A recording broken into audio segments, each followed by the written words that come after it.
thank you once again for coming along this evening.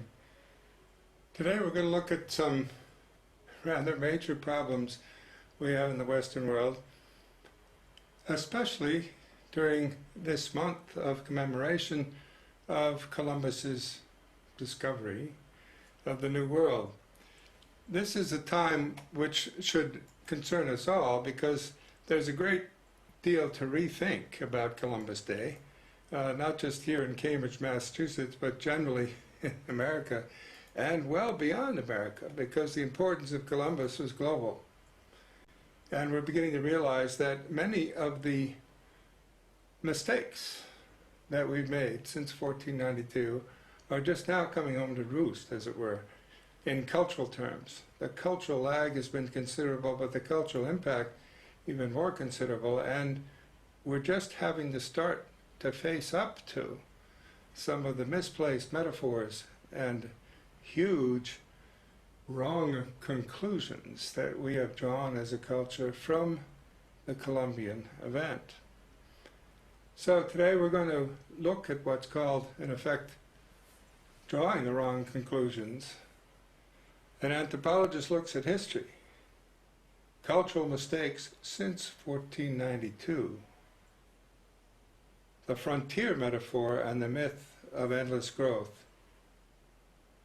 In effect, there are several big mistakes since 1492, but at the core of them is the emergence of the frontier metaphor as a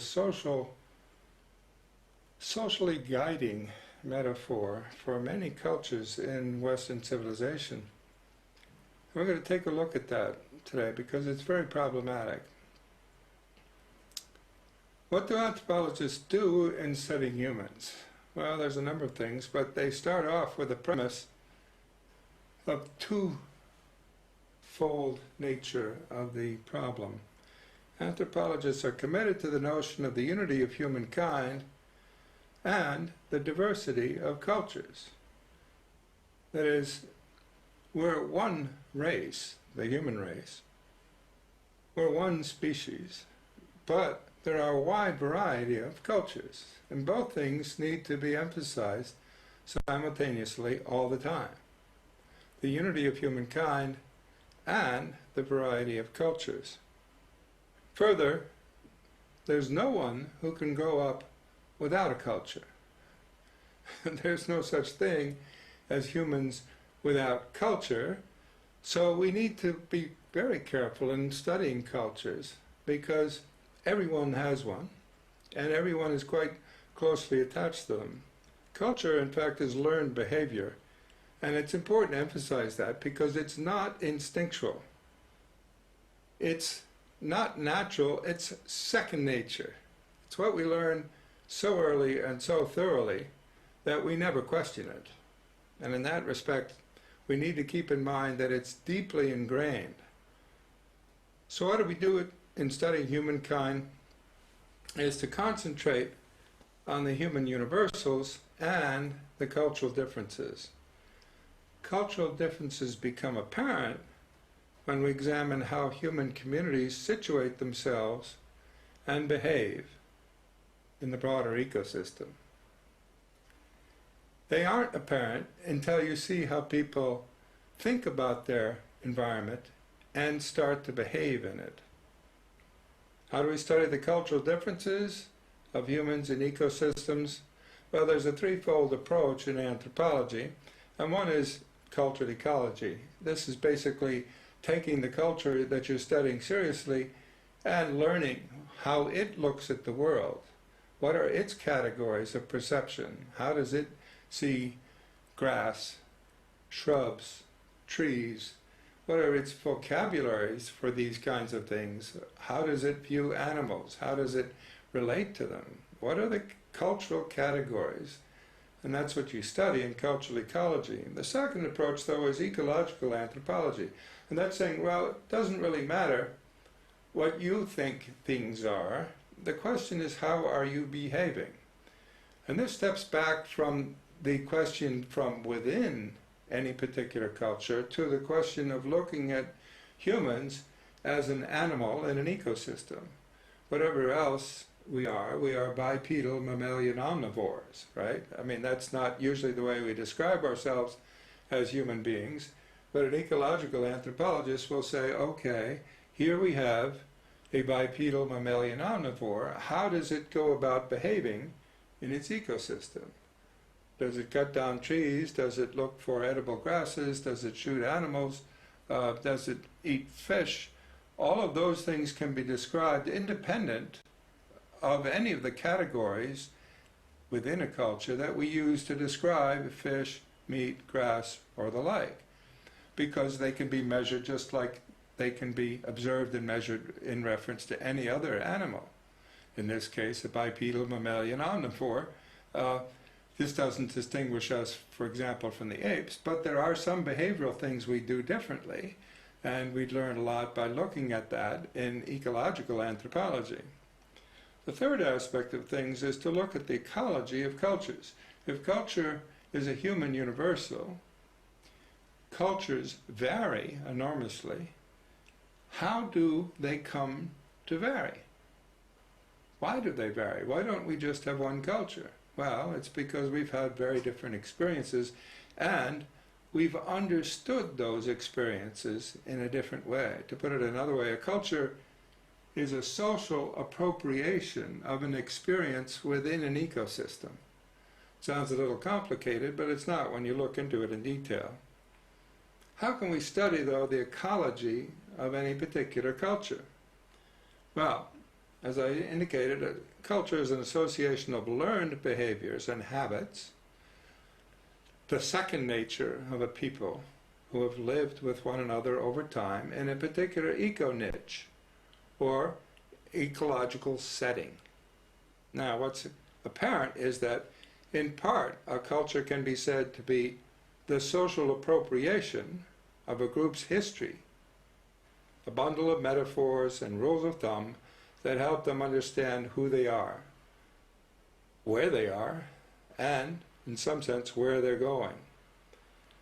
Language, the group's language, the internal language, is key to this whole process, because that's how people talk to one another about their experience of socially appropriating their own experience of history, and it's how they talk to others about it. So it's crucial not just to learn language as an instrumental question of learning how to communicate with people. You've got to learn the internal categories of a language as an indication of how a particular culture understands its place in the world and then behaves.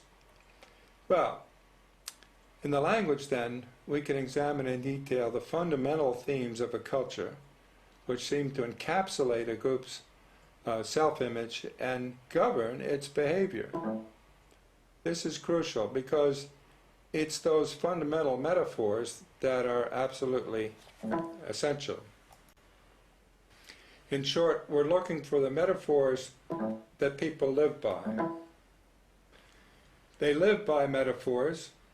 We don't live in experience, we live by way of our image of experiences.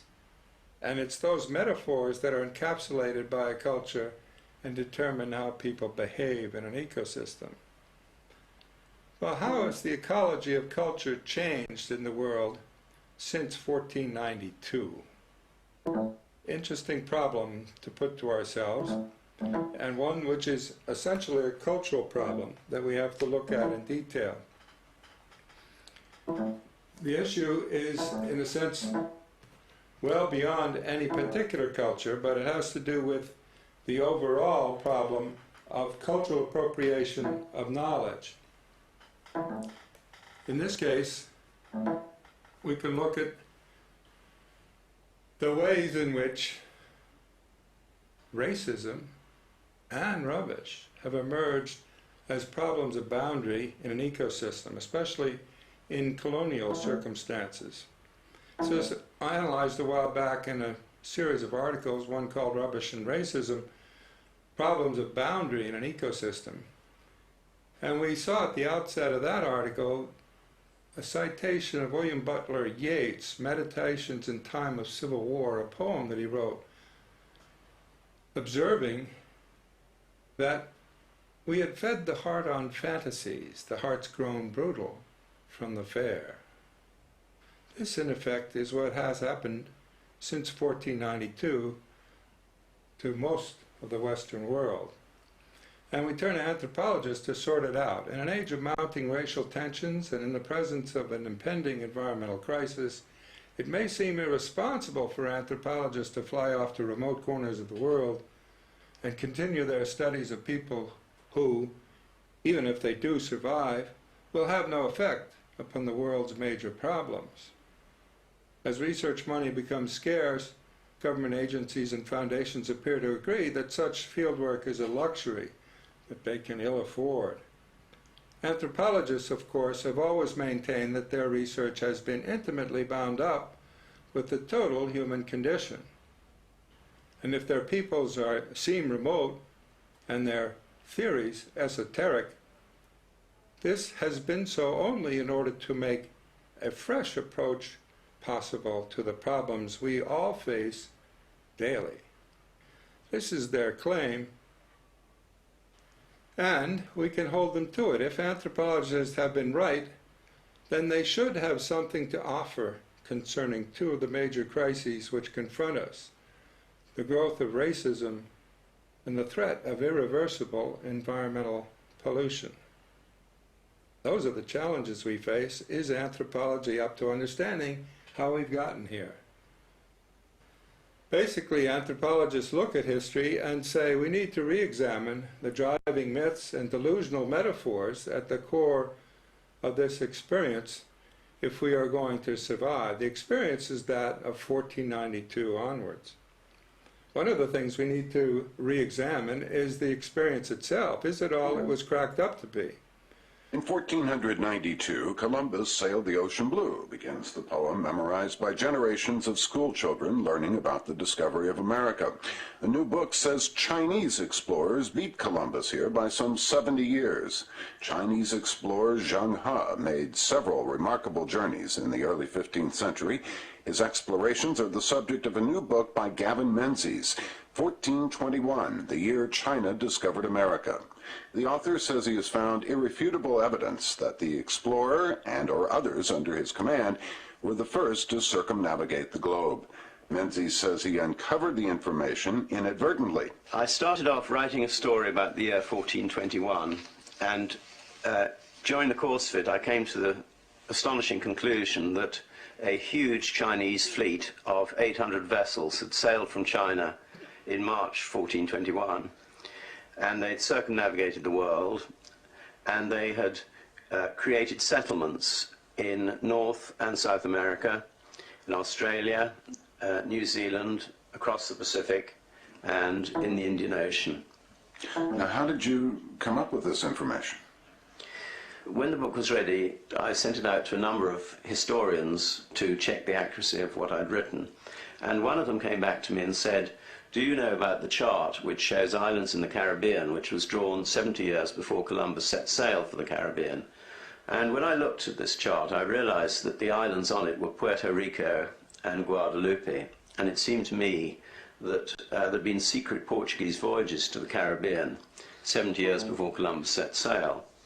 And I found to my complete astonishment that far from the Portuguese having made secret voyages to the Caribbean, they had actually sent caravels to look for these islands, which were shown on a master chart of the world, which had been carried back to Portugal in the 1420s by Prince Dom Pedro.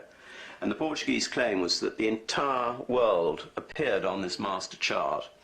And I found to my, again, astonishment that the whole world was charted before any of the great explorers, before Columbus, Diaz, Cabral, Magellan or da Gama set forth. And you think the chart was drawn by the Chinese? Yes, it was. So who is the Columbus of China? It was a eunuch, a man who had his penis and testicles severed when he was a young boy of 12, and he entered the emperor's service, and he joined up with the Emperor Chu Ti, and he was appointed as commander-in-chief of this great fleet. And he was a very, very remarkable man, and he trained his admirals and instructed them how to control fleets, and his fleets reached the whole world. Well, this is staggering. Before Columbus, in 1421, in fact, the Chinese seem to have made it to America, and you can follow some of this, if you wish, by looking at the web material on it, and in fact tracing the voyages of the fleet. They have put up an animated indication of this in such a way that you can look at it and follow it on a regular basis. The journey was pretty extraordinary. A whole fleet that went around southern Africa, basically, and then circumnavigated part of it back to India and then to China, but part around southern Africa, and then split up into two different directions, explored the Caribbean and North America, the coastline, even going around Greenland, according to some, and around the northern part, and eventually making several trips, including around South America and across the Pacific, in such a way that basically the Chinese had circumnavigated the world in several different ways before the Europeans, but significantly before, and in fact had created some of these global charts that were pre-existent prior to Columbus. Now, most of us don't hear about this or think about it in any cultural sense because we're so bound up with the notion that Columbus made the trip. And we look comparatively at the size of Columbus's ship when compared to the Chinese junks. It's not very impressive, and in fact it looks pretty measly by comparison. But these things seem to have been swept aside by what was called the Columbian Exchange. The world certainly would be a different ecologic phenomena if the Chinese had sustained the contact with the New World, but the Chinese never followed up their discovery with sustained contact. And the result was that it was the sustained contact from the Europeans and its ecological impact, traced by people like Alfred Crosby here, looking at the biological consequences of 1492, and later in his book called Ecological Imperialism, that we can understand why it was that the European presence came to dominate and present, in effect, a new kind of world based out of European ecological imperialism, the biological expansion of Europe from 900 to 1900 is his topic of his book, and it began to be the subject of why there was this great divergence between China, Europe, and the making of the modern world. Why didn't China follow up its discoveries in the same way that Europe did? And non-Western historians have written about this as well. A fellow named Prasannan Parthasarath has written about it too, why Europe grew rich and Asia did not, subtitle of which is Global Economic Divergence from 1600 to 1850. Well, if you look at that early history, you learn a lot. Columbus ran into the islands in the Caribbean and discovered one after another and explored them. And we have various images of that going on, but he did more than that. He opened up the floodgates, in a sense, for maritime empires to start to move to the continents themselves, both in Central America, South America, and North America. And in that movement, there was a movement on land, especially with horses and munitions that had never been used locally. And in addition to the 80 to 90% of the population wiped out by plagues, there was a straightforward conquest of territory on continents. Moving from the islands to the continent, the illusion of continuous westward frontier became a dominant metaphor for Europeans moving in the area. The frontier metaphor in effect dominated the 18th, 19th, and 20th century, so much so that it became, in effect, a frontier theme that elected the youngest president ever at the time. So persuasive was this metaphor of frontiers that even school children were repeating it, and they made up reports like this. Listen to it. It's really amazing when you think of it.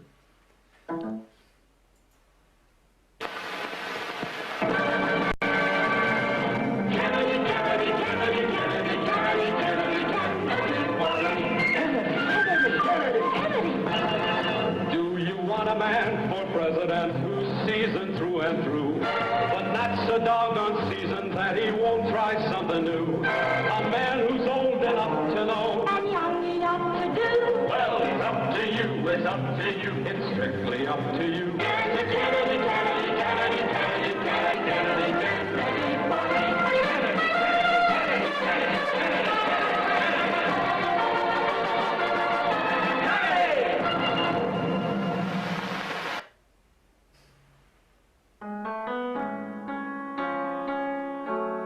In 1960, John Fitzgerald Kennedy ran for president.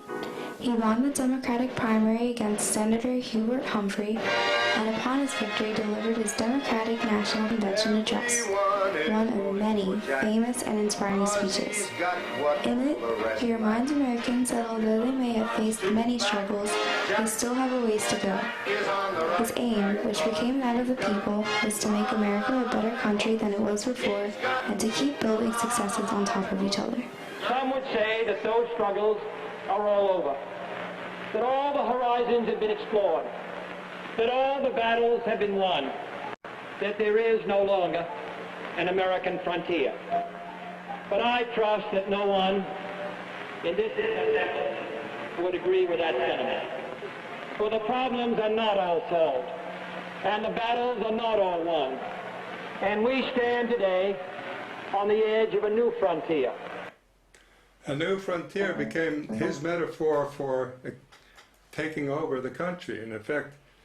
And it was based on this notion of economic growth, which was sort of a continuous expansion of the frontier beyond the physical fact of the frontier. It kept going, especially as a non-communist alternative in the Cold War to the communist threat. Economic growth became the new frontier, and he expressed it in reference to his space program, and that became the new metaphor for expansion. Company profit, global warming wasn't thought about. Everything was expanding to such an extent that frontiers of space became a huge misplaced metaphor. It makes no sense to expand in a linear sense off a sphere. And Columbus should have made that clear to us, right? That the world was round. He did make it clear to us in a way, but Columbus, in a sense, by opening up the frontier metaphor, created the biggest era of flat earthism in all of human history. Stephen Hawking now wants to go off into frontiers of space and talks about it as the next frontier. Well, we need to rethink these things because we're drawing the wrong conclusions from 1492. We should have learned that the world was round, that it was a sphere, that there are no such things as frontiers on spheres. You ultimately come back to source. And the frontier metaphor can't be extended by growth infinitely. As Yeats put it, we had fed the heart on fantasies. The heart's grown brutal from the fair. And I'm afraid we've got to overcome the frontier metaphor if we want to make progress toward survival.